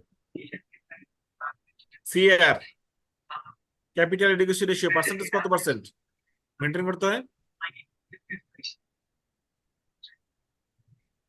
কমার্শিয়াল ব্যাংকের শিডিউল ব্যাংকদের সিএআর মেনটেন করতে হয় 12.5%, ক্যাপিটাল এডিকুয়েসি রেশিও মেনটেন করতে হয় 12.5%। কিন্তু এই নন শিডিউল ব্যাংকের এরকম কিছু মেনটেন করতে হয় না। তাহলে নন শিডিউল ব্যাংকের কি কোনো restriction, lesser day to day restriction, ওদের রেস্ট্রিকশনও অন্যান্য ব্যাংকের থেকে অনেক কম, এবং কোনো ক্লিয়ারিং অ্যারেঞ্জমেন্ট ওদের নাই। তাহলে নন শিডিউল ব্যাংকের কোনো স্টেটারি বাইন্ডিংস নাই, কোনো ক্যাপিটাল চেক বাইন্ডিংস নাই, কোনো চেক ইস্যু করতে পারে না, হ্যাঁ চেক ইস্যু করতে পারে না সম্ভবত। না না, চেক ইস্যু করতে পারে, পারে। চেক ইস্যু করতে পারে। হুম। তো নন শিডিউল ব্যাংকের যেগুলো পারে না, তাহলে সেগুলো শিডিউল ব্যাংকের ক্যারেক্টারিস্টিক্স। তাহলে শিডিউল ব্যাংকের যদি আমি ক্যারেক্টারিস্টিক্স লিখতে চাই, যে ফিচার লিখতে চাই, তাহলে কি এটার বাইন্ডিংস আছে, statutory bindings to maintain statutory liquidity, bindings on capital adequacy ratio. তাহলে bindings, statutory bindings to maintain statutory liquidity সাইডে লিখে দিলেন কমার্শিয়াল ব্যাংকের জন্য 13%, ইসলামী ব্যাংকের জন্য 5.5%, ওই শিডিউল ব্যাংকের ক্ষেত্রে। এখানে লিখে দিলেন bindings on capital adequacy ratio কত পার্সেন্ট? 12.5%। 12.5%। আচ্ছা, আমি বুঝাইতে পারছি দুইটার ফিচার, ইয়েস। নুরুল করিম ভাই? স্যার বুঝছি। আচ্ছা, এখন আসেন বাংলাদেশের কি অবস্থা আছে। বাংলাদেশে এই 62টা শিডিউল ব্যাংক আছে। বাংলাদেশে এখন 62টা শিডিউল ব্যাংক আছে। এই এই গত যে ক্লাস ছিল না সাইফুল, সেখান থেকে একটা বাড়ছে কিন্তু, একটা বেড়ে গেছে। এখন এই কোনটা বাড়ছে? আমি বলতেছি 62টা শিডিউল ব্যাংক আছে, তার মধ্যে 6টা আছে commercial, state and commercial bank, state and commercial bank, ওই সোনালী ব্যাংক, সোনালী জনতা রূপালী এগুলো আর কি, হ্যাঁ। আর 3টে আছে স্পেশালিস্ট ব্যাংক, 3টে আছে স্পেশালিস্ট ব্যাংক, আর 43টা আছে প্রাইভেট কমার্শিয়াল ব্যাংক, 43টা আছে প্রাইভেট কমার্শিয়াল ব্যাংক। এই প্রাইভেট কমার্শিয়াল ব্যাংক 43টার মধ্যে 33টা আছে কনভেনশনাল ব্যাংক, আর 10টা আছে ইসলামিক শরিয়া ব্যাংক। এগুলো কিন্তু এমসিকিউ আকারে আসে, এই পরীক্ষা না আসলেও ব্যাংকের পরীক্ষায় আসবে। ব্যাংকের পরীক্ষা এখান থেকে একটা এমসিকিউ পাবেন। এরপরে ফরেন কমার্শিয়াল ব্যাংক আছে 9টা, আর একটা লাস্ট যেটা হয়েছে সেটা হচ্ছে digital commercial bank. Digital commercial bank নগদ নগদ নগদ। ও আচ্ছা এটাও আচ্ছা। ব্যাংক, এটাও ব্যাংক, হ্যাঁ হ্যাঁ, এটাও ব্যাংক। এটা শিডিউল ব্যাংক। শিডিউল ব্যাংকের যা আছে এর তাই মেনটেন করতে হয়েছে। এখানে পেইড আপ ক্যাপিটাল ওদের মেনটেন করতে হয়েছে 125 কোটি, এবং 3টা বিদেশি কোম্পানির মাধ্যমে এই ব্যাংকটা গঠিত হয়েছে, 3টা বিদেশি কোম্পানির মাধ্যমে। তার মধ্যে মানে ওরাসিস, মানে যুক্তরাষ্ট্র ভিত্তিক একটা কোম্পানি, ও বোধহয় 50%-এর মতো প্রায় শেয়ার কিনছে আর কি এই ব্যাংকের। তাহলে নগদের ফেড আপ ক্যাপিটাল 125 কোটি। 125 কোটি, হ্যাঁ। নগদ ডিজিটাল ব্যাংক। নগদ ডিজিটাল ব্যাংক, নগদ পিএলসি দিছে লাস্টে, আবার হ্যাঁ লাস্টে পিএলসি আছে। তো এই এই ব্যাংকটা নতুন আসছে আর কি, হ্যাঁ সাইফুল। তো আমাদের জি। যোগ করে দেখেন এখন 6, 3, 9 আর 43, 52, 52 আর 9, 61, 61 আর 1, 62 62। মিলছে। আচ্ছা, 3টা এখন স্পেশালাইজড ব্যাংক, এগুলো কি ওই যে আমি জানতাম যে আপনার বাংলাদেশ? স্পেশালিস্ট ব্যাংক নিয়ে একটু প্রশ্ন আসবে, এই জন্য যে পরে আর কেরুটটা কিছু না দিলে স্পেশালিস্ট 3টা ব্যাংকের উদাহরণ এখানে দিয়ে দিছি। মানে বাকি সবকটা না লিখলেও এই 6টা ব্যাংক, যে স্টেট কমার্শিয়াল ব্যাংক, এই 2টা দিছি উদাহরণ, 33টা দিছি প্রাইভেট, আচ্ছা। আর স্পেশালিস্ট আমরা 3টাই দিছি। জানি যে কেউ মনে 3টা প্রশ্ন আসতে পারে। স্পেশালিস্ট 3টা হচ্ছে এই 3টা: বাংলাদেশ কৃষি ব্যাংক, রাজশাহী কৃষি উন্নয়ন ব্যাংক, আর হচ্ছে প্রবাসী কল্যাণ ব্যাংক। জি জি। ঠিক আছে। তো ইসলামী শরিয়া ব্যাংক, এটা এখানে 10টা করে দেন, হ্যাঁ এটা 10টা হয়ে গেছে এখন। 8টার জায়গায় 10টা। আমি উপরে লিখছি, আমি উপরে ঠিক করেছি আর কি, উপরে লিখছি, উপরে 10টায় লেখা আছে, এই দেখেন উপরে 10টা লেখা আছে। জি জি। ঠিক আছে। আর ফরেন কমার্শিয়াল ব্যাংক 9টা, আর যে 5টা নন শিডিউল ব্যাংক আছে, সেই 5টা নন শিডিউল ব্যাংক হচ্ছে এই 5টা: আনসার ইসলামী ব্যাংক কি স্যার 10টা নেই? হ্যাঁ ইসলামী ব্যাংক 10টা, হ্যাঁ টোটাল 10টা, ইসলামী হ্যাঁ শরিয়া টোটাল 10টা, 10টা। হ্যাঁ 10টা। ইসলামী ব্যাংক 10টা। ফরেন আচ্ছা কমার্শিয়াল 9টা। এখানে এসো, এখানে এসো। নুরুল করিম ভাই কিছু বলতেছেন? ফরেন কমার্শিয়াল ব্যাংক 9টা। 9টা, হ্যাঁ 9টা। আচ্ছা স্যার। আচ্ছা। আর যে 5টা নন শিডিউল ব্যাংক আছে, সেই 5টা নন শিডিউল ব্যাংক হচ্ছে এই যে এই 5টা: আনসার বিডিবি কল্যাণ ব্যাংক, কর্মসংস্থান ব্যাংক, গ্রামীণ ব্যাংক, জুবলি ব্যাংক, পল্লী সঞ্চয় ব্যাংক। এই জুবলি ব্যাংক তো নাম শুনি নাই স্যার এটা। জুবলি ব্যাংক নাম শোনেন নাই, কুষ্টিয়া, কিন্তু আমি কুষ্টিয়া। কুষ্টিয়া, হ্যাঁ জুবলি ব্যাংকের নাম কুষ্টিয়া। ওই সাইফুলের মনে আছে এটাও, দেখা যায়। এটা অনেক পুরনো ব্যাংক কিন্তু, হ্যাঁ অনেক এটা অনেক পুরনো। পুরনো ব্যাংক। এটা কি কারণে গঠিত হয়েছে সাইফুল মনে আছে? আহ ভালো বলতে পারবো না, মানে এটা সম্ভবত ওই যে কুষ্টিয়া বেস যে গাজার চাষের একটা ব্যাপার স্যাপার মনে হয়। না না না, কুষ্টিয়াতে, কুষ্টিয়া অঞ্চলে আখের কল আছে। আচ্ছা আচ্ছা। আখের যে কলগুলো আছে দর্শনাতে আছে, তারপরে ঝিনাইদহ অঞ্চলে আছে, তারপরে যে ঝিনাইদহ কালীগঞ্জে একটা আছে। হ্যাঁ, এই হুম আখ যে চাষ হয় কুষ্টিয়া অঞ্চলে, আখ দিয়ে যে হুম। আখ দিয়ে যে গুড় হয়, হ্যাঁ, বা বিভিন্ন ওই যে আরো অনেক জিনিস তৈরি হয়, এই এদেরকে প্রণোদনা দেওয়ার জন্য বেসিক্যালি এই জুবলি ব্যাংকের উৎপাদিত হয় আর কি, আচ্ছা আচ্ছা। এদেরকে প্রণোদনা দেওয়ার জন্য। তাহলে আমি যে প্রশ্নটা করছিলাম, প্রবাসী কল্যাণ ব্যাংক তাহলে কি ব্যাংক? প্রবাসী কল্যাণ ব্যাংক কি এখানে আছে? এখানে নাই। এখানে নাই, ওই যে স্পেশালাইজড ব্যাংকের মধ্যে দেখা যাচ্ছে না? স্পেশালাইজড ব্যাংক 3টা এক্সাম্পল দিয়েছেন। হ্যাঁ ও হ্যাঁ তিনটেই হ্যাঁ, তো আছে। প্রবাসী কল্যাণ ব্যাংক।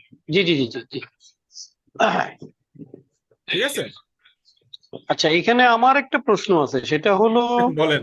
গ্রামীণ ব্যাংক কিন্তু, গ্রামীণ ব্যাংক একটা স্পেশাল অর্ডারে প্রতিষ্ঠিত। গ্রামীণ ব্যাংকের নামের সাথে ব্যাংক থাকলেও এটারে ব্যাংক বলা যাবে না, এরকম আপনাকে তো একটা ব্যাপার স্যাপার আছে। আপনাকে তো একটু আগে ওই যে নন শিডিউল ব্যাংকের সংজ্ঞা পড়াইলাম। জি জি জি, আমি কি সেটাই বলছে এখানে? বলতেছি। যে ব্যাংকটা একটা এখানে নির্দিষ্ট উদ্দেশ্যে তৈরি হয়েছে, হ্যাঁ হয়েছে। যে ব্যাংকটা একটা নির্দিষ্ট ডেফিনাইট অবজেক্টিভে তৈরি হয়েছে, সেই ব্যাংকটাকে আমি বলা হচ্ছে। না, আমার প্রশ্নটা ওইটা না, গ্রামীণ ব্যাংকের নামের সাথে ব্যাংক থাকলেও এটা কি ব্যাংক? অবশ্যই ব্যাংক, এইটাই নন শিডিউল ব্যাংক। এইটাই এটা নিয়ে একটা কথা চালু আছে। এনিওয়ে, এটা আমি আপনার সাথে পার্সোনালি আলাপ করবো না। এটা আপনার ওই চালু কোনো কথা চালু আছে সেই কথা দরকার নাই, যেটা আচ্ছা আচ্ছা বইতে আছে সেই কথা নিয়ে আমরা পড়াশোনা করি। আচ্ছা আচ্ছা, ঠিক আছে, ঠিক আছে, ওকে। হুম, আচ্ছা। এরপরে আসেন relation between central bank and schedule commercial bank. মানে কমার্শিয়াল ব্যাংক এবং শিডিউল ব্যাংকের যে কমার্শিয়াল ব্যাংক, সেন্ট্রাল ব্যাংক এবং শিডিউল ব্যাংকের ভিতরে যে রিলেশনটা আছে, সেই রিলেশনটা কি? এই রিলেশনটা খুব সোজা, যে এই ব্যাংকগুলো, কমার্শিয়াল ব্যাংকগুলো কাদের দ্বারা পরিচালিত হয়? অবশ্যই রুলস রেগুলেশন সেন্ট্রাল ব্যাংকের মাধ্যমে পরিচালিত হয়। তাহলে শিডিউল ব্যাংক, তাহলে সেন্ট্রাল ব্যাংক কমার্শিয়াল ব্যাংকে রেগুলেট করে, অপারেট করে বা দেখাশোনা করে। কমার্শিয়াল ব্যাংক শিডিউল ব্যাংকে মনিটর করে, তাই না? এবং যদি কমার্শিয়াল ব্যাংকের কোনো কারণে কোনো টাকার দরকার পড়ে, তাহলে কার কাছে ছোটে? একদম যদি কেউ বাংলাদেশ ধার ব্যাংকের দেয়, কাছে। তাহলে সেন্ট্রাল ব্যাংকের কাছে ছোটে। তাহলে ওর সাথে একটা ডিরেক্ট রিলেশনশিপ আছে। তারপরে কি, সেন্ট্রাল ব্যাংকের সাথে তার কি, তার যে পেইড আপ ক্যাপিটালের মাদার যে টাকাটা, সেটা কোথায় প্রিজার্ভ করে? সেন্ট্রাল ব্যাংকে সে কমার্শিয়াল ব্যাংক প্রিজার্ভ করে। তার সিআরআর কোথায় মেনটেন করতে হয়? সেন্ট্রাল ব্যাংকের সাথে মেনটেন। সেন্ট্রাল ব্যাংকের। ঠিক আছে, তাহলে আমরা, তাহলে সেন্ট্রাল ব্যাংক কি করে? একদম অ্যাডভাইজার হিসেবে কাজ করে কমার্শিয়াল ব্যাংকের, তাই না? তো এই জিনিসগুলো আপনারা মোটামুটি মনে হয় বানায় লিখতে পারবেন। তারপরও যদি মনে করেন যে আমি একটু মুখস্থ করে লিখতে চাই, তাহলে এই 1, 2, 3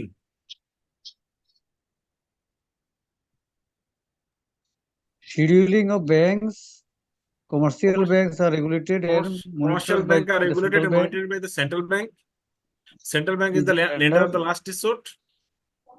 and will aid commercial banks when needed. 1, 2, 3, হ্যাঁ।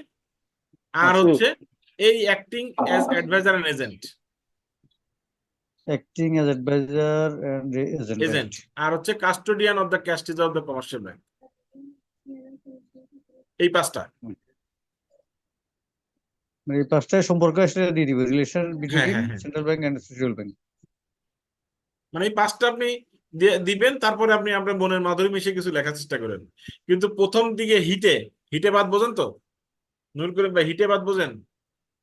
মানে খাতার ওই উত্তর লেখা দেখা স্যারের যে দেখবে, সেই দেখাটা যদি আপনার লেখাটা যেন প্রথম দেখায় যেন মনে হয় যে কি লিখছে, ভুল লিখছে। প্রথম লেখাটা যদি 2-3টা পয়েন্ট ঠিক থাকে, বাকি 2-3টা পয়েন্ট সে মনে করবে না ও ছেলে পারে, তো বুঝেই লিখছে বাকিটা। With হ্যাঁ, এই হিটে যেন বাদ না হয়।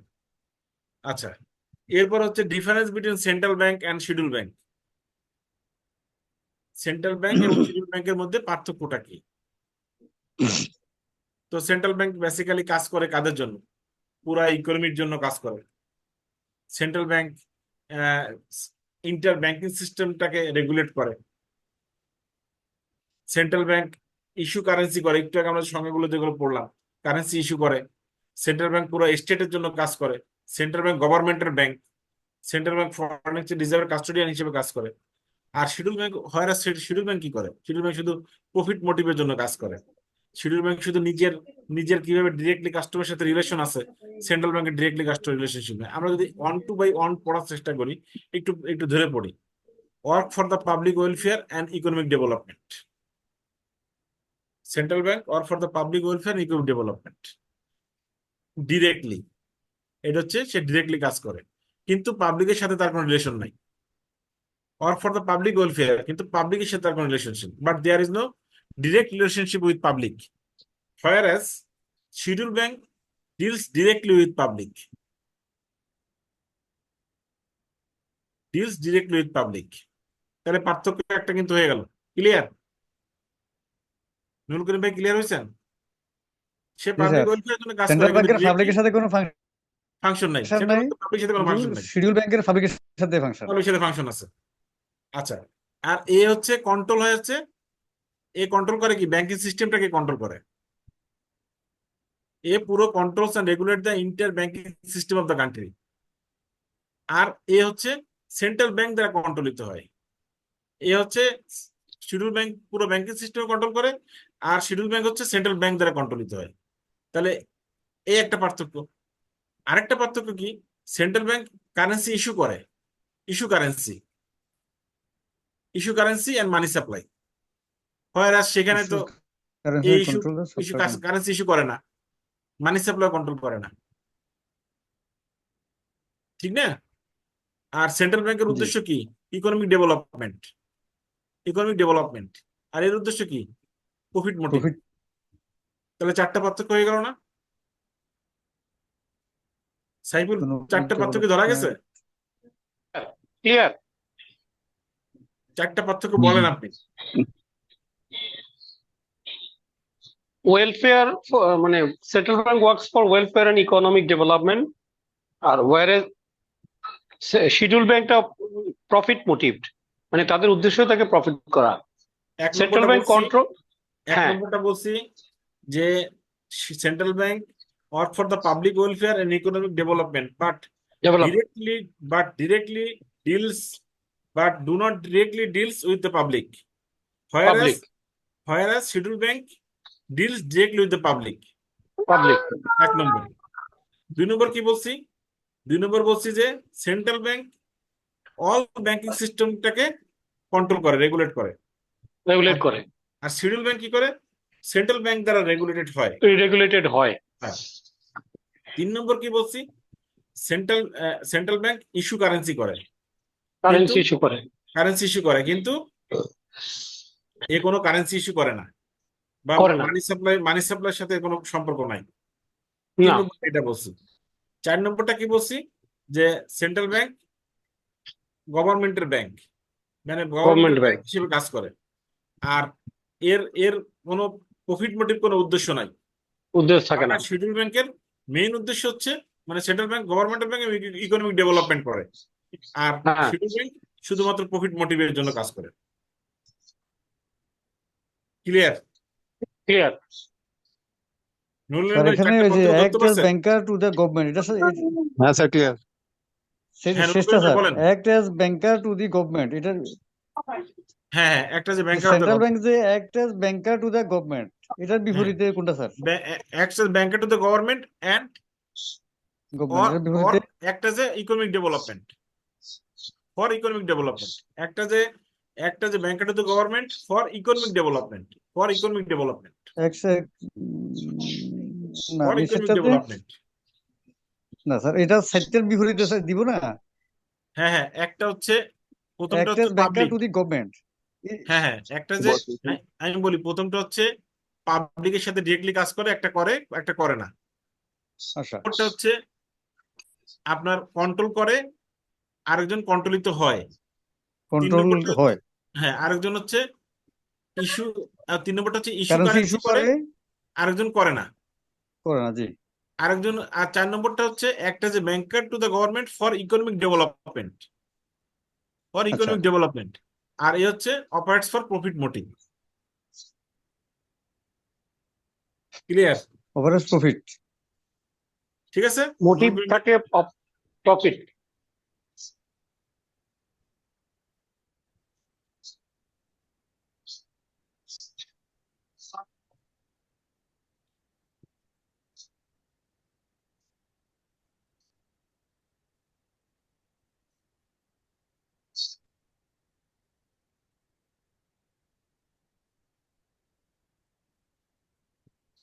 আচ্ছা, এখানে একটা গুরুত্বপূর্ণ প্রশ্ন আসে, অনেক সময় পরীক্ষা আসতে পারে, যে creation of money by commercial bank, creation of money by commercial bank, অথবা এভাবে আসতে পারে, when and how do banks create money, when and how do banks create money, when and how do banks create money. এই দুইভাবে প্রশ্নটা আসতে পারে। Creation of money, discuss creation of money by cent commercial bank. আরেকটা আসতে পারে, when and how do banks create মানি।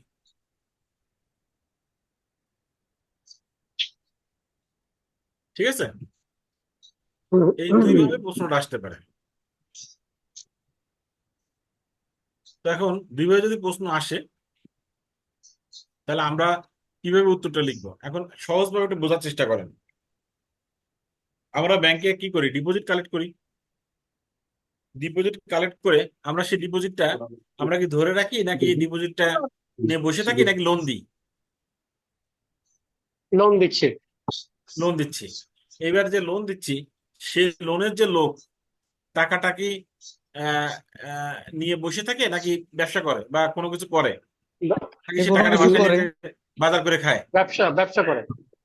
হ্যাঁ, ব্যবসা করে কিছু ব্যবসা কিছু না করে। কিছু না কিছু কিছু সে যে করে। করে, হ্যাঁ। মানে সে কিছু না কিছু করে। ধরেন সে কিছু বাজার করে খায়, সেটা ফ্ল্যাট কেনে, আর অথবা কিছু শেয়ার কেনে, অথবা কিছু বাজার করে। তো যাই করুক না কেন, সে লোনের টাকাটা, সেই টাকাটা কি ওই ব্যাংকে আসে, নাকি অন্য কোথাও যা রেখে আসে, নাকি অন্য দেশে যা রেখে আসে? আবার ব্যাংকে আসে আবার। আবার ব্যাংকে আসে না? এইবার ব্যাংকে যে টাকাটা আসে, সেই টাকাটা কি ব্যাংক আবার নিয়ে বসে থাকে, নাকি লোন দেয়? হ্যাঁ, আবার ইনভেস্টমেন্ট হয়। আরেকজনকে দিবে। আরেকজনকে দিবে। এবার সেই যে নিবে, সে কি ওই টাকা নিয়ে বসে থাকবে, নাকি অন্য কিছু করবে? কিছু করবে। সেও কিছু করবে। তাহলে সেই টাকা কি আবার সেখান থেকে ব্যাংকে আসবে, নাকি অন্য কোনো দেশে চলে যাবে? ব্যাংকে আসবে। ব্যাংকে ব্যাংকে আসবে। ব্যাংকে আসবে। আবার ব্যাংক কি করবে? আবার সেই ব্যাংক সেই টাকাতে লোন দেবে। লোন দিয়ে সেই টাকা আবার ব্যাংকে আসবে। আবার সেই টাকা আবার ব্যাংক লোন দেবে, সেই টাকা আবার ব্যাংকে লোন আসবে। এইভাবে দেখা যায় 1 টাকা 5 টাকায় রূপান্তরিত হয়। এইভাবে দেখা যায় যে একটা টাকা বেসিক্যালি 5টা টাকায় রূপান্তরিত হয়। মানে যদি 1 টাকা ইস্যু করে কারেন্সি বাংলাদেশ ব্যাংক, তাহলে ব্যাংকের মাধ্যমে এটা 5 টাকা রূপান্তরিত হয়, ঘুরে ঘুরে ঘুরে ঘুরে ঘুরে ঘুরে। কিভাবে, একটু উদাহরণ দিয়ে আমরা পড়ি। তো আমরা যখন এটা পড়বো, তখন আমরা এইভাবে এইখান থেকে, হ্যাঁ, এই creation of money by commercial bank বা when and how do banks man create money, তাহলে এটা হচ্ছে এইভাবে এই উদাহরণ দিয়ে শুরু করবো আর কি। যেমন এইখান থেকে এইখানে যে প্রথম যে লাইনটা আছে না, এই লাইনটা লিখবো প্রথমে। এই লাইনটা, when a customer is granted A loan he or she receive a bank demand deposit. তাহলে আমি যে কথা বললাম যে প্রথমে কি ব্যাংক ডিমান্ড ডিপোজিট মানে ডিপোজিট রিসিভ করে তারপরে ইন্টার সিস্টেমের যে লোন ফলো করে। এইভাবে নিজের মতো করে লিখেন, পুরো মুখস্থ করে লিখতে কঠিন হবে।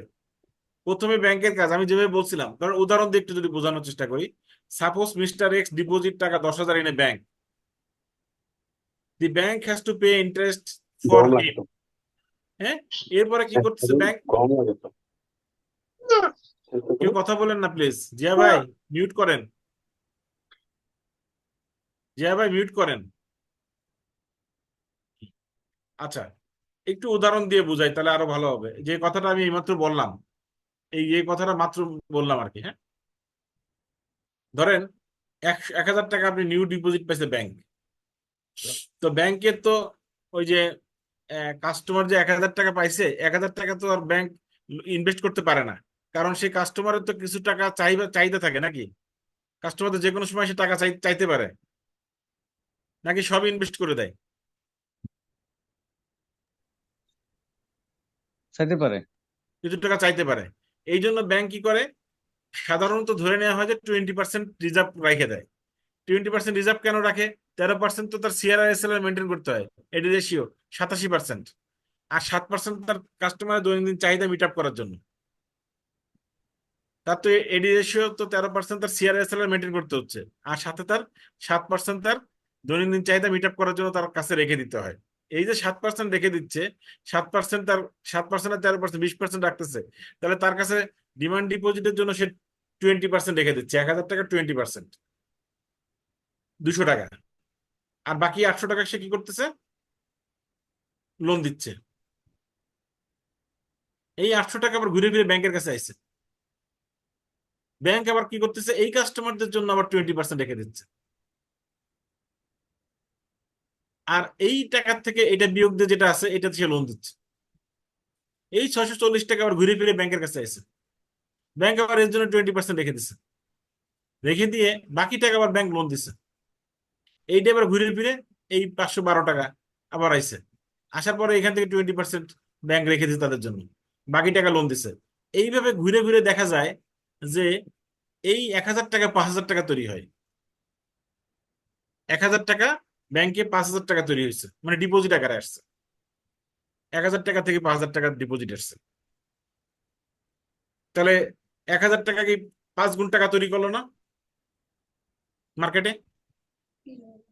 যখন ব্যাংকের জি কাছে বলবে আপনার টোটাল ডিপোজিট কত, তখন ব্যাংক কি বলবে? 1,000 টাকা? ব্যাংক তো বলবে 5,000 টাকা।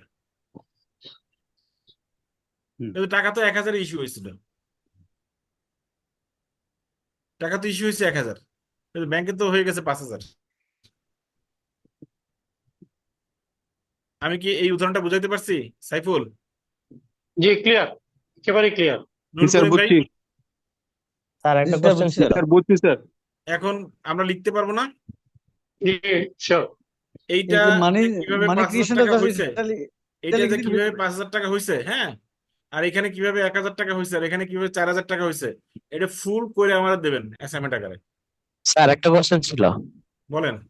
স্যার আবার স্যার এই আবার যে একটু কোন স্যার। লাস্টে যে 409 টাকা, ওখান থেকে তো স্যার এটা যখন আমরা ইনভেস্ট করবো এখান থেকে তো স্যার আবার ব্যাংকে আসবে না? এই জন্যই তো বললাম, এখন কি বললাম? এখন বললাম স্যার যে বাকি, এই যে এই যে এটাই তো অ্যাসাইনমেন্ট। এটাই তো অ্যাসাইনমেন্ট দিলাম, আচ্ছা যে এইখান থেকে স্যার 409 অ্যাসাইনমেন্ট টাকা স্যার আবার এখানে আসবে, এখান থেকে আবার আচ্ছা, হ্যাঁ 20% হ্যাঁ, এই যে রাখবেন, এখানে যাতে আবার এখানে দেবেন, আবার এখান থেকে আচ্ছা আসবে। আচ্ছা, ঠিক আছে এই ঠিক করতে আছে, করতে বুঝতে করতে পেরেছি করতে স্যার। করতে এই টোটাল 5,000 কিভাবে হয়েছে, এখানে হুম, 1,000 আচ্ছা কিভাবে হয়েছে, 4,000 কিভাবে হচ্ছে, এটা মিলাই দেবেন। ওকে ঠিক আছে স্যার। ব্ল্যাঙ্ক সেল গুলো কমপ্লিট করলে 5,000 টাকা আরো বেশি হয়ে যাবে। বেশি, সামান্য কিছু বেশি হইতে পারে, বেশি হবে, হ্যাঁ। খুব খুব কাছাকাছি থাকবে আর কি। হুম। ঠিক আছে, মেজবা বুঝতে পারছেন? Okay sir, thank you. তাহলে পরীক্ষা স্যার আনসার কিভাবে দেবে? এভাবে দিলে হয়ে যাবে মানি হ্যাঁ, ক্রিয়েশনটা? পরীক্ষা আনসার কি মানি ক্রিয়েশনটা এভাবে দিলে হয়ে যাবে? হ্যাঁ, পরীক্ষা এভাবে লিখবেন যে সব ব্যাংকের এটা কাছে যদি সাপোজ ব্যাংক টেক্স 1,000 টাকা kept for 20% for the customer to meet up the demand of depositor after that, এই যে কথা লেখা আছে এখানে একদম স্পষ্ট লেখা আছে। আচ্ছা The bank creates money by following example, এভাবে দিয়ে নিজের মতো করে লিখে এই উদাহরণটা প্রসেসটা দিয়ে নিচে লিখে দিবেন। From the table it can see that deposit of 1,000 leads to creation of total deposit 5,000 without the involvement of cash. বুঝছি। ক্লিয়ার? জি স্যার। আচ্ছা, এই জন্য সবাই বলছি যে বাজার থেকে কোনো বইটাই কিনেন না, আমি একটু আপনাদের দিয়ে যেভাবে দিই ওইভাবে আপনারা পড়েন। হুম। আর এইটুকু পড়ার দরকার নাই। এই প্রশ্নটা খুব important. Central bank refer to as the lender of the last resort. এটা ভেরি ভেরি ইম্পর্ট্যান্ট কোশ্চেন, খুব ফ্রিকোয়েন্টলি বেসিস পরীক্ষায় আসে যে সেন্ট্রাল ব্যাংকে কেন মানে লেন্ডার কি অফ দ্য সেটা? লাস্ট রিসোর্ট বলা হয়। হুম। আচ্ছা, এখানে খুব সুন্দর করে আমি 4-5টা লাইনের ভিতরে লিখে দিছি যে আর্জেন্টলি কোনো টাকার দরকার হয়, তখন কোনো ব্যাংকের কাছে কোনো টাকা না থাকে, তখন একমাত্র সেন্ট্রাল ব্যাংকই হচ্ছে সেই ব্যাংকে বাঁচানোর জন্য শেষ পথ। এই জন্য সেন্ট্রাল ব্যাংকে বর্তমানে lender of the last resort বলা হয়। বর্তমানে আমাদের দশা আর কি। ঠিক আছে? কি নীলকণ্ঠ ভাই হাসছেন কেন? ওই বর্তমানে আমাদের দশা, এটা বলতেছি কি স্যার। না না, অসুবিধা নেই, আল্লাহ ভরসা, সব ঠিক হয়ে যাবে, সব ঠিক হয়ে যাবে। ঠিক আছে, তো ভালো থাকবেন সবাই। হ্যাঁ, নেক্সট ক্লাসের ওই অ্যাসাইনমেন্টটা থাকলো এবং আগের ক্লাসের যে জিনিসটা অ্যাসাইনমেন্টটা দিয়েছিলাম, এই দুইটা মিলে সবাই সামনের ক্লাসের আগে একটু আমাকে প্রোভাইড করার চেষ্টা করেন প্লিজ। হ্যাঁ ওই গ্রুপ কি দেয়া আছে স্যার? আচ্ছা স্যার, ওকে। হ্যাঁ, গ্রুপ দেয়া আছে? গ্রুপ সাবজেক্ট ওয়াইজ হ্যাঁ, গ্রুপ গ্রুপ করা? সাবজেক্ট ওয়াইজ গ্রুপ করা হয়েছে তো। সাবজেক্টের গ্রুপ আছে, হ্যাঁ হ্যাঁ, হোয়াটসঅ্যাপে আছে। করা আছে। আচ্ছা, তাহলে দেখবো। আর স্যার একটা জিনিস, ও গতকালকে লজ এন্ড প্র্যাকটিসের যে ইয়াটা, ওটার ওই শীটটা তো পাইলাম না স্যার। শীটটা হ্যাঁ, আমি দিয়ে দেয়া দিছি, হয়েছে, দেয়া হয়েছে। গ্রুপে দিয়ে দিছে বোধহয়, দেখেন। আমি অবশ্য চোখে পড়ে না, দেখি তাহলে আবার দেখবো। ওই যে সাবজেক্ট ওয়াইজ যে গ্রুপ করা হয়েছে ওখানে সব শিট দেওয়া হয়ে গেছে অলরেডি। আচ্ছা, পরবর্তী ক্লাসে যদি কেউ থাকেন তাহলে পরবর্তী ক্লাস আবার শুরু হবে, ওয়েট করেন। হ্যাঁ, জি জি, থ্যাংক ঠিক ইউ, আছে। আমরা বিদায় নিচ্ছি। জি, ভালো থাকেন, যারা ক্লাস করবেন জি। তারা থাকেন আর কি। জি থ্যাংক ইউ স্যার। স্যার ক্লাসটা খুব স্যার থ্যাংক ইউ। জি, আসসালামু আলাইকুম স্যার। আল্লাহ হাফেজ। জি, আসসালামু আলাইকুম। আল্লাহ হাফেজ।